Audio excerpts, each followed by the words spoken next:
আমরা যদি কোন ভালো কাজ করলে কি পরিমাণ সওয়াব, আমাদের কি উপকার হবে আখেরাতে, বা আমাদের কি লাভ হবে আমরা যদি তা না জানি, তাহলে আমাদের নেক কাজ করতে ইচ্ছা হবে না, বা নেক কাজের ব্যাপারে আমরা আগ্রহী হবে না। শয়তান আমাদের ধোঁকা দিবে। তাই আমাদের কোন ভালো কাজটা করলে কি পরিমাণ সওয়াব, বা আমরা আখেরাতে কি উপহার পাবো তা আমাদের জানা উচিত। এই জন্যে আমাদের হাদিস পড়া উচিত, হাদিস শোনা উচিত, হাদিসের বই ঘরে রাখা উচিত। এখন ফাজাইলে কোরআন হইতে একটা হাদিস পড়া হচ্ছে, ইনশাল্লাহ আমরা মনোযোগ সহকারে পড়ব।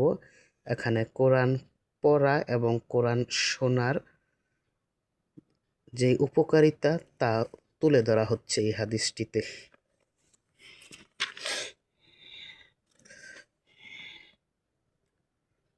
আউযু বিল্লাহি মিনাশ শাইতানির রাজিম। বিসমিল্লাহির রহমানির রহিম।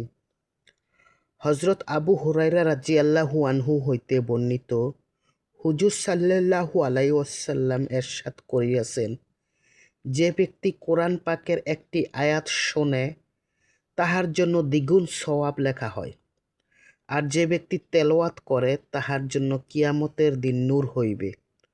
মুহাদ্দিসগণ সনদের দিক হইতে যদিও এই হাদিসের ব্যাপারে আপত্তি করিয়াছেন, কিন্তু এই হাদিসের বিষয়বস্তু অনেক রেওয়াত দ্বারা সমর্থিত, অর্থাৎ কালামে পাক শোনাও যথেষ্ট সওয়াব রাখে।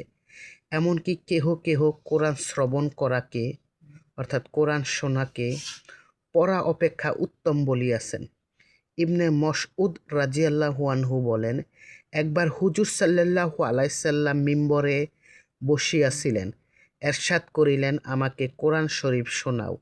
আমি আরজ করিলাম, স্বয়ং হুজুরের উপরেই তো কোরআন নাজিল হইয়াছে, হুজুরকে কি শোনাইব? এরশাদ হইল, আমার শুনিতে মন চায়। অতঃপর আমি পড়িতে আরম্ভ করলাম। তখন হুজুর সাল্লাল্লাহু আলাইহি সাল্লামের চক্ষু হইতে অশ্রু বহিতে লাগিল। একবার হযরত হুযায়ফা রাদিয়াল্লাহু আনহুর আজাদকৃত গোলাম হযরত সালেম রাদিয়াল্লাহু আনহু কালামে পাক পড়িতেছিলেন, আর হুজুর সাল্লাল্লাহু আলাইহি সাল্লাম অনেকক্ষণ পর্যন্ত দাঁড়াইয়া শুনিতে থাকিলেন। হযরত আবু মুসা আশআরী রাদিয়াল্লাহু আনহুর কোরআন শরীফ পড়া শুনিয়া হুজুর সাল্লাল্লাহু আলাইহি সাল্লাম অনেক প্রশংসা করেন। আল্লাহ পাক আমাদেরকে কোরআন শরীফ পড়ার, শোনার তৌফিক দান করুন। কোরআনের প্রতি যত্নশীল হওয়ার মতো তৌফিক দান করুক। আমিন।